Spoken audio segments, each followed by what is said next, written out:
տաղավարում հյուրընկալել ենք Արման Աբովյանին, նա քաղաքական վերլուծաբան է, պարոն Աբովյան, բարի գալուստ եւ այնինչ տեղի ունեցավ ԲՀԿ-ի առաջնորդի շուրջ այս շաբաթվա ընթացքում դուք համարում եք վրեժխնդրություն, նույնիսկ կարող եմ ասել մանր վրեժխնդրություն, նախընտրական գործընթացի եւ ընդհանրապես ընտրություններին մասնակցելու համար, թե սա նոր քաղաքական ընդհանրապես գործընթաց է ուրվագծում եւ ընդհանրապես ձեր գնահատականը կատարվածին։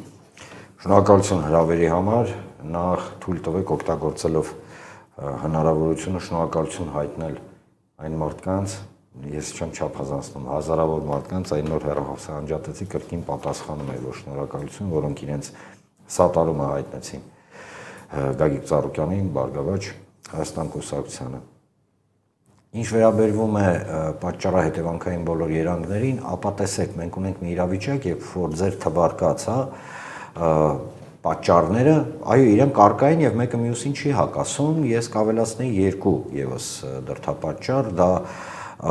ներքին, ռեսուրսային բազիսի,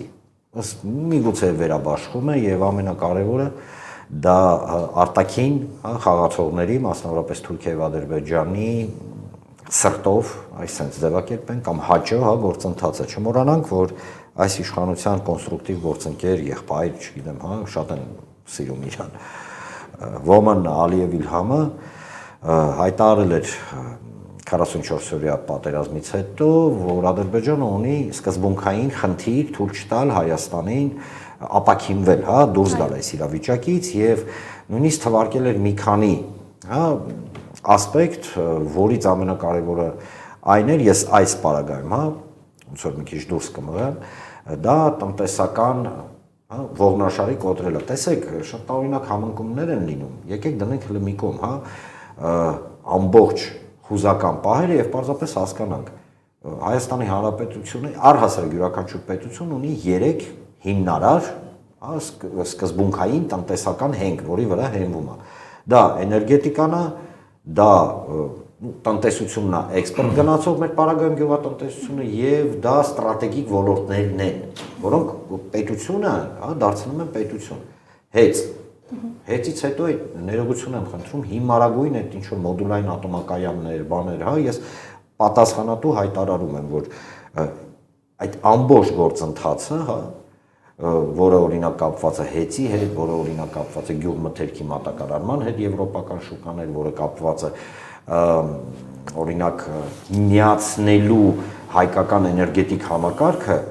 օրինակ Թուրքիա, Ադրբեջանի հետ, իրենք մի մեծ շղթա են եւ այստեղ գալիս է առանցքայիններից մեկը, դա շինարարության, այսինքն քու հնարավորությունը որպես պետություն ապահովել քու տարածքում շինարարություն եւ շինարարական գործընթացներ։ Իսկ ինչն է ամենակարևորը, երկու բաղադրիչ՝ քար եւ ցեմենտ։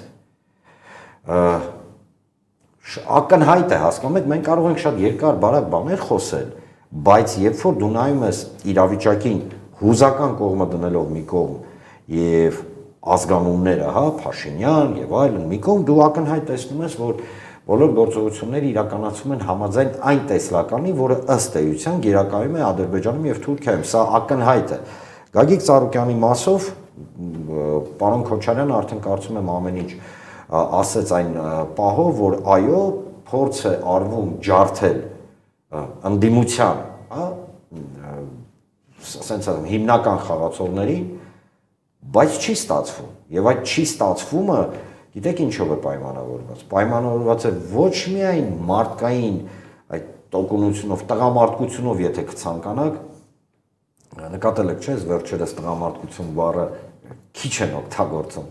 Տղամարդկությունով, այլ նաև նրանով, որ լիդերները ընդդիմության գիտեն, որ իրենց ետևում ոչ միայն ընդդիմադիր, իրենց թիմերն են, շատ կարևոր է ընդգծել, այլ 2018 թվականից ի վեր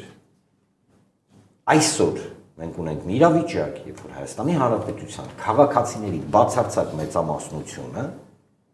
թվերով ես չեմ ասում Դոնթի Բանաձև, չգիտեմ, այս իշխանությանը ասեց գնա տուն եւ հավատացնում եմ ձեզ, որ սա է հիմնական պատճառներից մեկը։ Իշխանությունը չի մերվում նրա հետ, որ Հայաստանի բնակչության բացարձակ մեծամասնությունը իրենց ասեց գնա տուն։ Եվ ճնշումները Գագիկ Ծառուկյանի հանդեպ իրենք այո, նաև դրանով են պայմանավորված։ Կարծում եմ, ինչ է sense էմոցիոնալ էլի, ու հենց Գագիկ Ծառուկյանի, որովհետև թե արդեն այն դոզան, որ կարող էր ստանալ Քոչարյանի կալանավորումից կամ Կարապետյանի կալանավորումից, դա անցել է եւ իրանց վրա այդ հարձակումները արդեն ժողովրդի մոտ այնս հաճույք չի բանանի առաջացնի, դրա համար անցել է Ծառուկյանին։ Մեկ էլ բան Օվյան, ես ուղղակի ինձ ասեք, էլի Ծառուկյանը խոշոր բիզնեսմեն էր, խոշոր բիզնեսը միշտ ասում են փողը սիրում է հանգստություն էլի եւ Ծառուկյանը կարողացել է 2000-ականների սկզբից դիրքավորվել քաղաքականության մեջ, շատ կտրուկ քայլեր բացի 15 թվականից չանել, 15 թվականից էլի կարողացավ որոշակի հարաբերություններ ստեղծել, հետագայում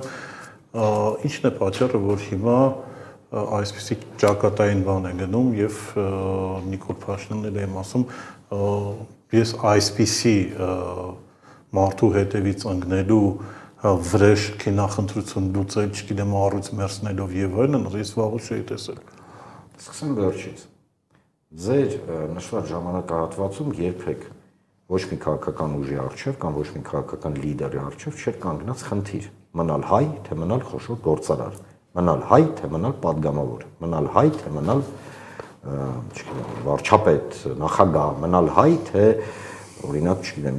ինչ, հա, բաներ ստանալ։ Այսօր մենք ունենք մի շատ պարզ եւ ուղիղ իրավիճակ, որի մասին կարծում եմ պետք է ուղիղ խոսենք։ Մեր առջև Ծառուկյանի, Քոչարյանի, Սամվել Կարապետյանի, հա, բոլոր եկեք այս տեսանկյունից նայենք։ Մեր բոլորիս առջև կանգնած է հետեւյալը. մենք մնում ենք հայ, թե չենք մնում հայ։ Երբ որ նախընտրական փուլի ժամանակ կարծում եմ դուք բոլորդ էլ լսել եք մի շատ կարևոր ֆրազ էր ասել Գագիկ Ծառուկյանը, երբ որ ասաց ես իմ ունեցվածքը իմ հայրենիքի հետ չեմ փոխում։ Եվ այստեղ բացի հուզական եւ հայ տղամարդու, հայ մարդու հա տեսլականից կա նաեւ շատ բարձ ուղիղ մեսիջ։ Գագիկ Ծառուկյանը չի լինի Գագիկ Ծառուկյան Արևմտյան Ադրբեջանում։ Հասկանում եք։ Հենց այստեղ հստակեցնեմ, Գագիկ Ծառուկյանը մերժել է հանդիպել ադրբեջանցի գործարարների հետ ու ներգրավվել հայ-ադրբեջանական տնտեսական շփումներին։ Ես ճիշտ ասած առաջի անգամ եմ լսում, բայց կարող եմ վստահաբար ասել, որ դա նույնիսկ վիրավորական կլիներ։ Ես համոզված եմ, հասկանում եք, որովհետև այստեղ խնդիրը հետևյալն է, տեսեք, այդ բոլոր սատանի մայլեն, հա, քանդերբազություն անել ադրբեջանական այդ փայտով, որ պարանից չընկնել է, ինքը ի վերջո վերջանում է շատ պարզ մի, հա, ասենց ֆինալով կոտորվում են, ունեզրկվում են, հա, այն մարդիկ, ովքեր փորձում են դա անել։ Տեսել ենք, թե ինչպես է դա լինում։ Հասկանում եք, մենք մի բան ենք մոռանում, շատ կարևոր մի հանգամանք, թե Սամվել Կարապետյանը, թե Ռոբերտ Քոչարյանը, թե Գագիկ Ծառուկյանը, թե առհասարակ ընդդիմության, հա, մարդիկ, ովքեր քաղաքական վերնախավում են գտնում, իրենք մեզանից ավելի լավ են տեսնում հեռանկարները, քանզի օբյեկտիվ պատճառներով մեզանից ավելի լավ ունեն, հա, տեղեկություն եւ ինֆորմացիա։ Եվ երբ որ իրենք ստանում են ինֆորմացիա, մասնավորապես Գագիկ Ծառուկյանը, որ Հայաստանը ուզում են վերածեն Արևմտյան Ադրբեջանին, որ Հայաստանում ուզում են բնակեցնեն, օրինակ, հա, թրքարեզու ցեղեր, հա, անունը ադրբեջանցի դնելով։ Այդ մարդիկ հետևություն են անում, չէ, որ այդ պարագայում դադարում է լինել Հայաստանի Հանրապետություն։ Այդ պարագայում դադարում է լինել հայ community այստեղ որոշիչ։ Եվ այդ պարագայում վերջանում է ամեն ինչ։ Այն երկընտրանքը, որը մեր առջև դրել է այսօր Նիկոլ Փաշինյանը եւ իր թիմը, որ կամ դու պետք է հրաժարվես հայ լինելուց կամ լինելու է պատերազմ, ի վերջո դա են մեզ ասում են դադարեք լինել հայ, թե չէ ձեզ կսպանեն, չէ՞։ Դա ամենակ մեզ չեն ասում, իրանց էլ են ասում։ Այդ երկրտրանքը երբ որ գալիս է յուրաքանչյուր բանականություն ունեցող մարդ հասկանում է մի բան։ Դու կարող ես մոռանաս, որ դու հայ ես, դու կարող ես համաձայնվես Հայաստանը վերածել Արևմտյան Ադրբեջանի, որովհետև կերը ընդե կլինի ավելի շատ, հա, ինչը մեզ խոստանում է, բայց թուրքը չի մոռանա, որ դու հայ ես։ Եվ այստեղ թուրքերի եւ ադրբեջանցիների վերաբերմունքը դեպի մեզ իրենց տեսանկյունից ինքը բացարձակ ռացիոնալ է։ Մի գաղտնիք բացան, չնայած գաղտնիք չի, բայց այնուամենայնիվ պարոն Ծառուկյանի հետ ընտրության ընթացքում մենք, հա, շատ քննարկումներ ունենք թիմը, թե ինչ ոնց, եւ մի շատ կարեւոր հանգամանքի վրա ինքը ուշադրություն դարձրեց, ասելով որ այո,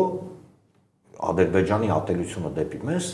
ինքը ռացիոնալ բնույթ ունի, այսինքն Ադրբեջանը եւ Թուրքիան նրանց պարզապես չեն որոշել, որ պետքա մեզ ատեն։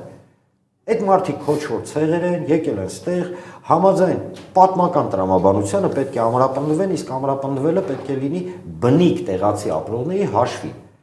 Եվ անալոգիա էր անցկացրել, շատ լավ եմ հիշում, ասեց Աբովյան ջան, ասեց, բա հույները որտեղ են, ովքեր, հա, Թուրքիայի, ներկա Թուրքիայի բավականին մեծ տարածքում էին ապրում, ասում եմ, բա բուլղարները որտեղ են, որոնք բա բնիկ արաբները որտեղ են, բա ասորիները որտեղ են, բա եզդիները որտեղ են, որոնց սկզբից ջարդելով փորձեցին քրդացնել, ամենայն հարգանքով քրդերի հանդեպ, բայց այնուամենայնիվ մենք գիտենք, չէ՞ որ եզդի մեր եղբայրներին ջարդում էին, որ քրդացնեն։ 70-ից ավել կներեք ցեղասպանություն ա եղել, 99%-ը թուրքերն են արել։ Եվ այստեղ երբ որ խոսում ենք Հայաստանի մասին, Արևմտյան Ադրբեջանի այդ վիժվածքացին, հա, գաղափարի ադրբեջանցիների բնակեցման բոլոր հարցերի պատասխանը տալիս է երկու հանգամանք, որի վրա նույն Գագիկ Ծառուկյանը ուշադրություն է հրավիրել։ Ասում եմ, մի լսեք, որ բացեք քարտեզը, նայեք ուղակի, նայեք քարտեզը։ Այնտեղ բոլոր պատասխանները կան։ Եվ այն վերաբերմունքը, որը ցուցաբերվեց, հա, ընտրություններից հետո այդ ես նույնիսկ չգիտեմ, հա, ինչպես կարելի է այս ամենը որակել, ինքը նույն Գագիկ Ծառուկյանին ավելի ամրապնդեց իր համոզմունքի մեջ, որ այսօր Հայաստանում գոյություն չունի դասական առումով նույնիսկ կոշտ քաղաքական գործընթաց։ Այսօր Հայաստանում ունի տեղի է ունենում մի process, որը կարելի է անվանել հետևյալ կերպ. Հայաստանի կամ արևմտյան ադրբեջանացում կամ Հայաստանի որպես էթնոքաղաքական միավոր մնալու, սա է process-ը։ Պարոն Աբովյան, հարց տամ, ձեր միտքը շարունակելով, մենք կարող ենք պնդել, որ այս գրողը բիզնեսների դեմ դա իշահ ադրբեջանական բիզնեսների է, օրինակ կործանումը մեր գյուղատնտեսության, հատկապես ռուսական շուկայում ծաղիկների եւ այլն, դա ուղղակի կանաչ լույս է վառում ադրբեջանական ապրանքների համար, իսկ ցեմենտը, ես լսեցի ցեմենտի գործարանի աշխատողին, իսկ իմեջի վրա դրել է, այդ կինը ասեց, որ արդեն ցեմենտի արտադրության Ադրբեջանը անցել է եւ եթե այստեղ ցեմենտի գործարանը չլինի, փաստացի մենք ունենք մոնոպոլիստ եւ ադրբեջանական ցեմենտով շինարարությունը անդվելու։ Տեսեք, թող հույսները կտրեն այն մարդիկ, ովքեր ճակերտներում քաղաքականությամբ չեն զբաղվում, որ իրանք ադրբեջանական ցեմենտով շինարարություն են անելու կամ ադրբեջանական թեյով հովանալու են կամ ադրբեջանական պամիդոր ու չգիտեմ, լոլիկ եւ վարունգով, հա, այդ սալատներ են սա։ Հույսները թող կտրեն։ Պարոն Քոչարյան, վերջնանպատակը դա ոչ թե Հայաստանի թուլացնելն է եւ ինչ որ հա, այդպես կախվածության մեջ գցելը մենք շատ հա լավատես ենք այս առումով ճակերտներում։ Վերջնանպատակը հասցնել մի իրավիճակի, ես համոզված եմ, երբ որ դուրս կգան ու կասեն, «Հիմա ժողովուրդ ջան, կարևորը քաղաքացին է, հայը չի, քաղաքացին է»։ Ինչ տարբերություն քաղաքացին որտեղ է հարկերը մուծում։ Արևմտյան Ադրբեջանում թե Հայաստանի Հանրապետությունում։ Միգուցե Արևմտյան Ադրբեջանում ավելի, հա, տենց ինչ-որ պայմաններ է։ Այսինքն մեզ համար այսօր սննդալից process են գեներացնում, որի անունը Հայաստանի Հանրապետության կազմաքանդումն է եւ բոլոր process-ները, բոլոր անխտիր process-ները, որոնց մենք ականատես ենք, սկսած հուզական process-ից հայոց ցեղասպանությանը ուրանալը, Արցախին ուրանալը, հայ մարդու սպանելուն ուրանալը, քծնելը թուրքերի եւ ադրբեջանցիների առջեւ եւ վերջացնելով կոշտ պրագմատիկ հաշվարկով, որ օրինակ նկատել եք, չէ, ամեն անգամ երբ որ կներեք կես դույլ ադրբեջանական ինչ-որ բենզին ա մտնում Հայաստան, կես դույլ, ես չեմ ասում շատ, այդ կես դույլը իշխանական քարոզչա մեքենան այնպես է ներկայացնում, որ ադրբեջանցիք եկան մեզ փրկեցին, ասեմ դες ավելին սրանցից մեկը անունը չեմ ուզում տամ, այսօր թե երեք, հա, դա խոսում ասում է Եվրոպան ասում, մենք հիմա այն շուկաներ ենք դուսակ է, որ դուք չեք պատկերացնում, ընդ մեր հայկական ծիրանը, հայկական, չգիտեմ, ամեն ինչը, ջեմեն շո բաներ ա խոսում, ասում մենք նույնիսկ մտածում ենք կարող է չհերիքի այն ամեն ինչ մենք արտադրում ենք, լուրջ եմ ասում, մի նայ այդպես, մի նայեք մի վրա այդպես, լուրջ եմ ասում, Քաշյաներեք նեղվեց, չէ՞ որ մենք ուրախան նկատել։ Էսա ես դրա մասին էլ կասեմ, բայց պարոն Քոչարյան,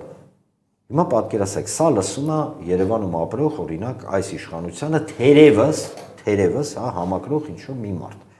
Արա ասում է, ճիշտ են ասում։ Բայց իրենք մոռանում են, որ սա լսում են տասնյակ հազարավոր գյուղացիներ, ում բերքը հիմա փդում է։ Այսինքն մենք ունենք դասական նեոթուրքական ֆաշիզմի դրսևորում, իմիջիայլոց իզմերից, երբ որ իրենք ասում են հրաժարվել, իրենք հիմա նեոթուրքական ֆաշիզմի այդ գաղափարախոսության մեջն են, որը ըստ իս ֆաշիզմի ամենացածրագույն տարբերակն է, բայց այնուամենայնիվ համաձայն նեոթուրքական ֆաշիզմի կարևոր չէ ինչ է փաթեթավորված առարկայի մեջ, կարևորը փաթեթավորումն է։ Այսօր տասնյակ հազարավոր գյուղացիների սննկանալը փաթեթավորում են Հայաստանի Հանրապետության տնտեսության առաջընթացի հետ դեպի եվրոպական շուկա։ Եվ ամենակարևոր հարցը։ Մենք հասկանում ենք, չէ, որ իշխանության մեջ չկան մարդիկ, ովքեր չեն հասկանում իրավիճակի լրջությունը։ Ես պաշտոնապես հայտարարում եմ, չկա իշխանության մեջ անմեղսունակ մարդ, որը չի հասկանում, չկա։ Բոլորն էլ ամեն ինչ շատ ուղիղ հասկանում են։ Բա ինչի համար է Հայաստանի Հանրապետության, մենք ստրատեգիկ ոլորտներից ենք խոսում, կարևորագույն ոլորտը գյուղատնտեսությունը ոչնչացվում։ Ինչի համար։ Շատ բարձ պատճառով լոգիստիկ, շինարարություն, էներգետիկ ոլորտ, գյուղատնտեսություն ոչնչացնում ես, տակը բան չի մնում։ Դու չունես հենք ինչի վրա մեջքով հենվես եւ օրինակ զարգանաս, չեմ ասում նույնիսկ դիմակայես։ Եվ ամենակարևորը, այս ամենի ֆունդամենտում, ինչի մասին իմիջիալոց Գագիկ Ծառուկյանը բազմաթիվ անգամ ասել էր, շատ կարևոր գաղափար են սրանք մարդկանց մեջ դրել։ Դա չդիմադրելու փիլիսոփայությունը մեզ ասում են մի դիմադրի մարդասպանին եւ այդ պարագայում ինքը քեզ չի սպանի, մի դիմադրի քո շուկաները ոչնչացնողին եւ այդ պարագայում քեզ չեն ոչնչացնի, այսինքն նեոթուրքական ֆաշիզմի հիմքը դիմադրության վտանգավորությունն է որպես սենց ասենք, հա, դեստրուկտիվ գործոն։ Առաջարկում միանանք Մոսկվա Հայկ Խալաթյանին, Հայկ։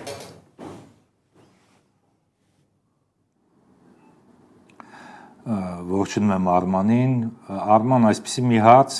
քո կարծիքն է հետաքրքիր, շատ է քննարկում այն հետևանքները, որոնք կարող են Ռուսաստանի այս սահմանափակումները բերել, եւ անընդհատ անալոգիա անցնում 90-ականների սկզբի դժվարություններին, բայց այնտեղ հացը արցախյան հերոսամարտներ, պատերազմը եւ այլն եւ մատի գիտեն ինչ համար են դժվարություններ կրում։ Քո կարծիքով հիմա հայ հասարակությունը պատրաստ է այդ լուրջ խնդիրներ ունենալ, միայն թե Փաշինյանը պահպանի իր իշխանությունը եւ շարունակի այդ քաղաքականությունը դեպի արևմուտք, դեպի Թուրքիա, որի հետևանքով տուժում են, ինչպես դու նկատեցիր, նաեւ հասարակ գյուղացիները, հասարակ մարդիկ։ Շնորհակալություն։ Տեսեք, պարոն Խալաթյան, իմ խորին համոզմամբ հայ հասարակությունը չի ուզում մատաղ լինի միայն նրա համար, որ Թուրքիան եւ Ադրբեջանը, որոնք հանդիսանում են ներկայիս իշխանության, ну, սենց ասենք, հիմնական տանիքը, ներողություն այս բառի համար, այլ խոսք չեմ կարող գտնել, իրենք լինեն հայ հասարակությունը արդեն իսկ արտահայտել է իր կարծիքը ընտրությունների միջոցով եւ հայ հասարակությունը ընտրությունների միջոցով բացարձակ մեծամասնությունը այս ամենից հետո իրենք նույնիսկ 50+ չհավաքեցին։ Մեզ դուրս հանելով, հա, չգիտեմ, այդ զանգվածային ճնշումներով, վախեցնելով, ամեն ինչով չկարողացան, այսինքն ֆիքսում ենք, որ հայ հասարակությունը ասել է ոչ, ես չեմ ուզում մատաղացու դառնամ։ Այլ խոսք, որ նեոթուրքական ֆաշիզմի գաղափարախոսությունը, ինչպես ես ասացի, փաթեթավորման վրա է սևեռված, իսկ ներսը ինչ է, թունավոր կոնֆետ է կամ, հա, չգիտեմ ինչ է, դա արդեն կարևոր չի, կարևորը փաթեթավորել։ Այսօր Հայաստանի Հանրապետության կազմաքանդումը փաթեթավորվում է իբր ազատության եւ անկախության մեջ մի հատ հարց են ուզում տալ։ Այդ միջև 18 թիվը այդ մենք այդ ինչ կախվածություններ ունեինք, որ մեզ եկել են ու ազատագրում են։ Դա գիտեք ոնց է, դա ոնց որ շատ կոպիտ անալոգիա է, ոնց որ մեկը գնա հիվանդանոց, հա, տենց գլխացավանքով նարկոս սրսկեն, ոտերը կդրեն, աչքերը բացի տենա ոտերը չկա, կասեն մենք քեզ ազատեցին քայլելուց, ուրախացի լի մի բանը շնորհակալություն ասա։ Մոտավորապես այս process-ին ենք մենք ականատես եւ յուրաքանչյուր նույնիսկ հպանցիկ վերլուծությունը ցույց է տալի հետեւյալը.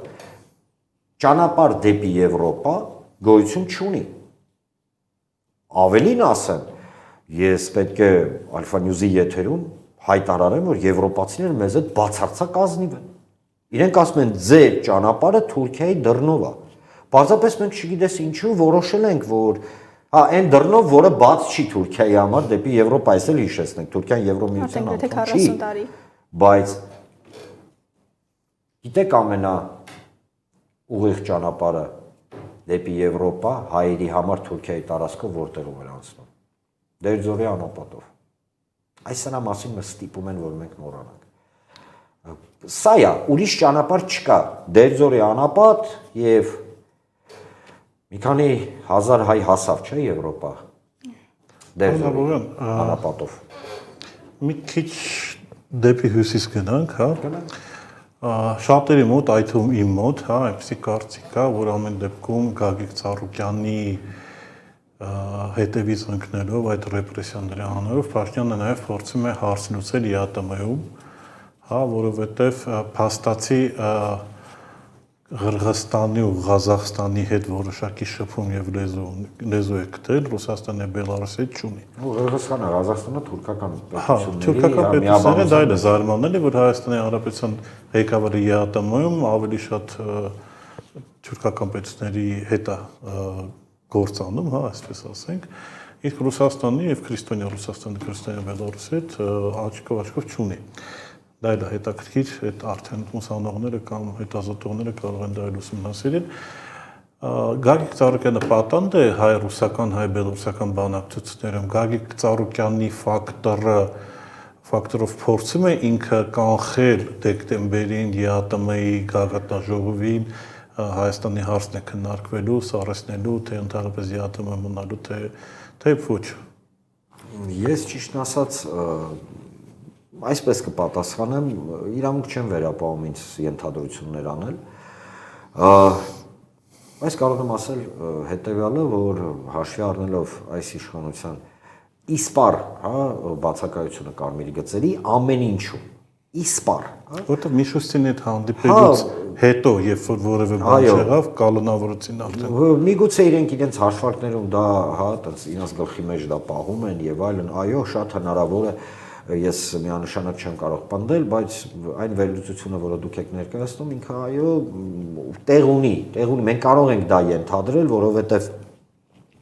ժամանակահատվածը ձերբակալության եւ հետո այն խուժանության ուրիշ բառեր չեմ գտնում են, որ հրապարակել էին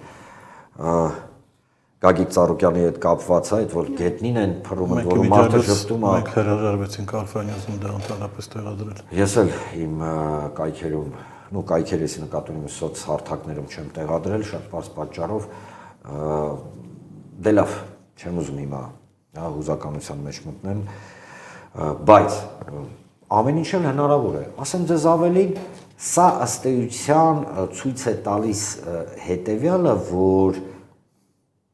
փաստորեն իշխանությունը ինքը չի հավատում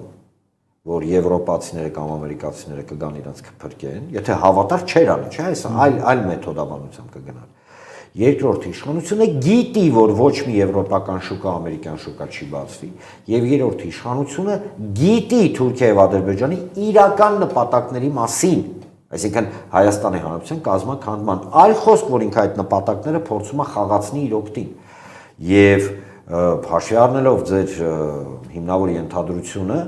Փաստորեն ունենք մի իրավիճակ, որ այդ ամենը իմանալով իրենք այնուամենայնիվ հասկանում են, որ տնտեսությունը պայթելու է եւ այս իշխանությունը խժռելու է հենց այն մարդը, հա, այն սիրում են ասեն դու ես, հենց այն դու ես մարդը, ով այսօր հավատալով այս իշխանությանը կան, շու մի զանգված կա։ Այնուամենայնիվ գնաց եւ ձայնը տվեց, ես ասեմ ձեզ ավելին, եթե թույլ կտակ մի դրվագ ամսի 14-ին, երբ որ հունիսի 14-ին մենք կենտրոնական ընտրական հանձնաժողովի դիմաց էինք, մի կին ինձ մոտեցավ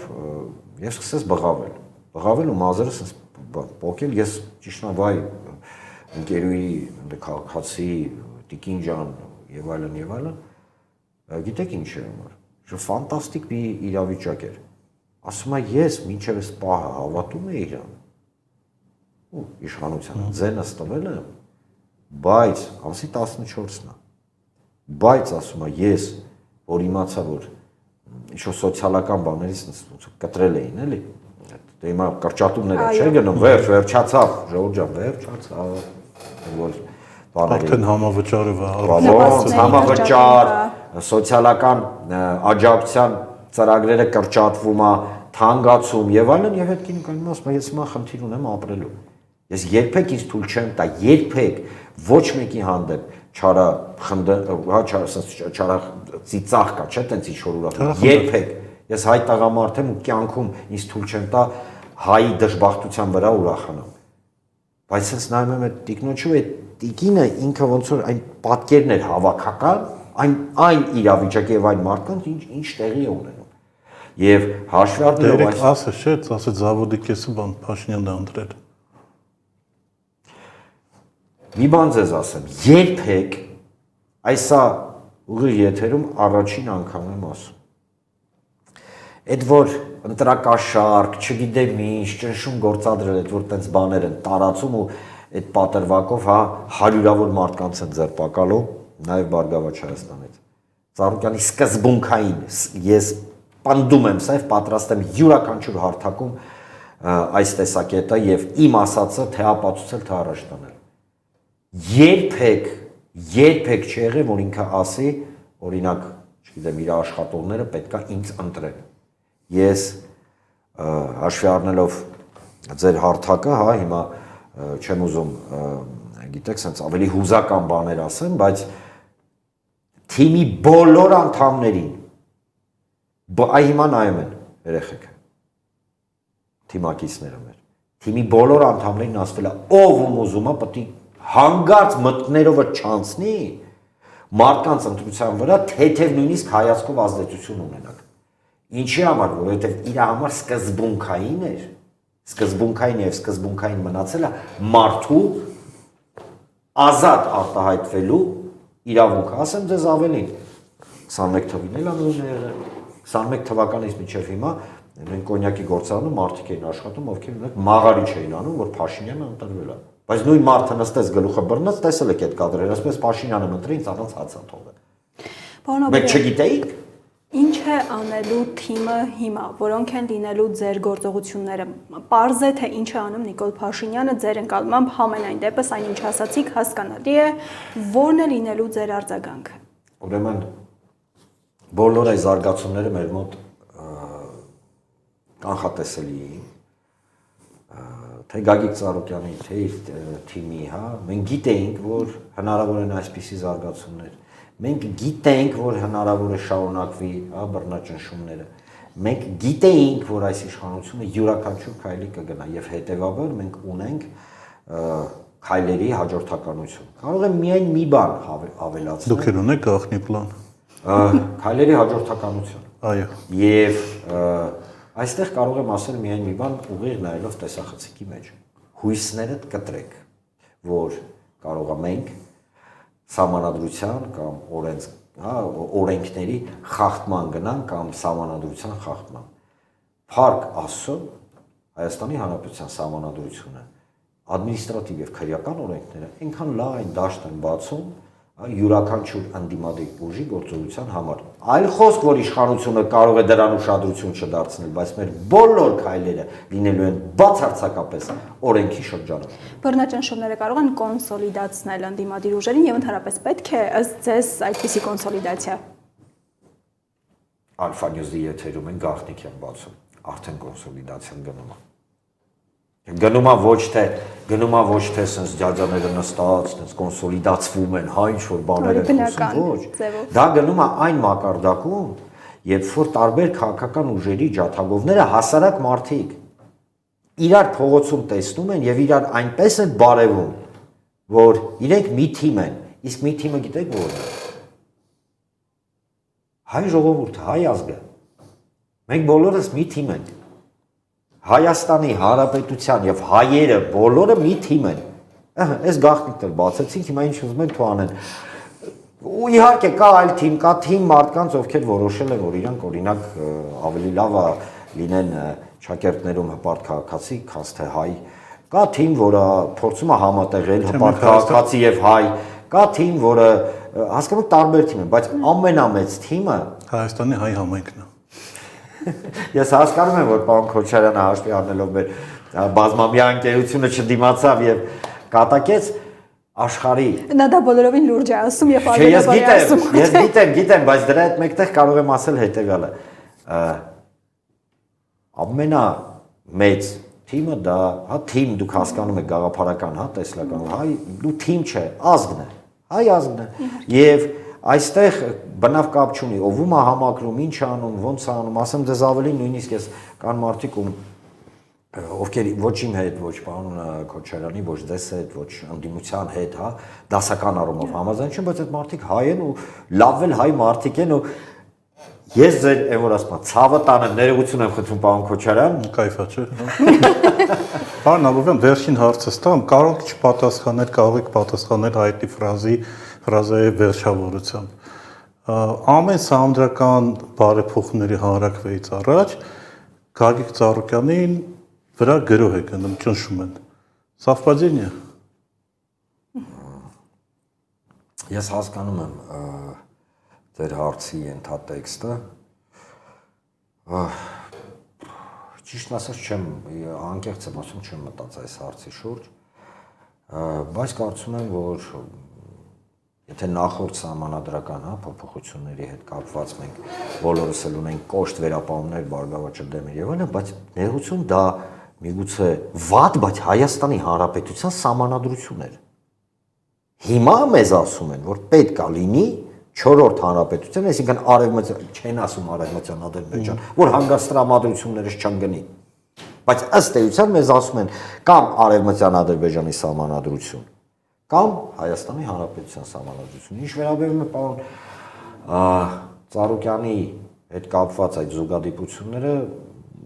ճիշտ ասած զերծ կմնամ պատասխանից, ոչ թե նրանից, որ ինչ որ մի բանից նեղվում եմ, ճիշտ ասած առայժմ չեմ վերլուծել, դուք գիտեք իմ բնավորությունը, ես միջով մանրակրկիտ չուսումնասիրեմ թեման, երբեք հանրային տիրույթում նամանավանդ այսպիսի, հարգարժան տիրույթում թույլ չեմ տա ինձ ներկա պարանոց հայտարարություն։